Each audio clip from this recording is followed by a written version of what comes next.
она што беше изнесено од страна на лидерот на партијата, затоа што... До микрофонот поближе. Аха, врете, сега сигурно, во контекст на тоа што... Во контекст на тоа што лидерот на партијата го изнесе, сакам само накратко нешто да конкретизира. Неговото портфолио животно на 30 и кусор години живење во едно општество кај што има исправен систем на вредности, а тоа е американскиот систем на вредности, вклучително тука и европскиот систем, тоа се тие вредности по кои што се раководи лидерот на оваа партија. Оваа партија е вистинска македонска реформска опција со американско-европски вредности. И кон тоа, само покрај измените на законот, да ви кажам, моје речно мислење е, може би, злосторничкото здружување таму е намалена казната, и тука може би тоа не е оправдано, меѓутоа по однос на одземањето имате и како битна измена. Не е толку многу битно да го затворите, да го притворите, колку што го назовете имотот на криминалците, да речеме, оној што со 36 стана, замислете, 36 стана со 4-5 години, 100.000 евра плата. А дојде таа работа. Само имотно и така ќе се вратат средствата во буџетот, украдени од буџетот. Во тој контекст сакам само да ви кажам дека нашите пријатели Соединетите американски држави пред 2 дена Македонија ја ставија во групата, кажа дека на Македонија се загрозува иднината поради присуство на корупцијата.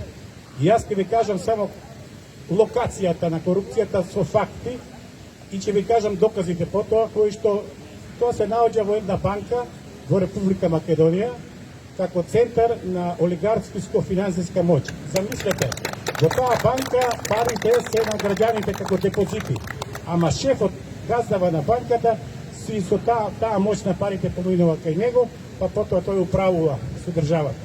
Собственикот на банката не е биран на изборите, меѓутоа тој управува. Нема контакт со граѓаните, ама има контакт со власта. На кој начин?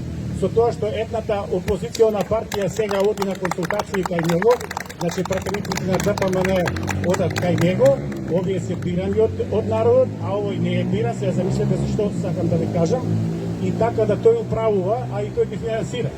Значи од една страна нема потреба он да се мачи како нас вака по улици, по било што и така натаму, како нашиот лидер да дојде од Битола, да организира овде и да каже на граѓаните, тој си управува оценка. И тоа е едната партија што е во опозицијата која призна дека ја финансира и ја помага и така натаму. А и другата партија што е на позицијата на власт. Релацијата е преку висок функционер на таа партија, кој што е во надзорниот одбор на таа банка. И доста не правите глупави дека. Ако мислите дека нас не правите глупави, нема да успеете да ги направите со нашите пријатели Соединетите американски држави. И јас ветувам доказниот материјал за овие факти, кои што се произлезени од релевантни докази, преку нашиот лидер ќе бидат доставени до Соединетите американски држави. Јас затоа граѓаните треба да внимаваат во гласањето.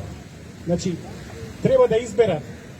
Гледате каква ситуација фактичка имаме. Значи, пратеници го одат на поклонение кај тој олигарх.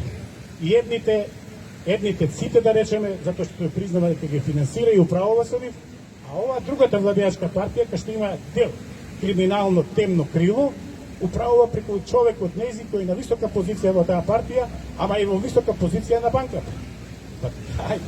Дајте, а париве во банкава, се извините, капиталот не е негов, парите од банката се од граѓаните. Така натаму. Јас се надевам дека политичката партија Демократи во Република Македонија сигурно ќе предложи по патот да ги спроведува сите вредности, што значи дека адекватно на вредностите на Соединетите американски држави. Благодарам.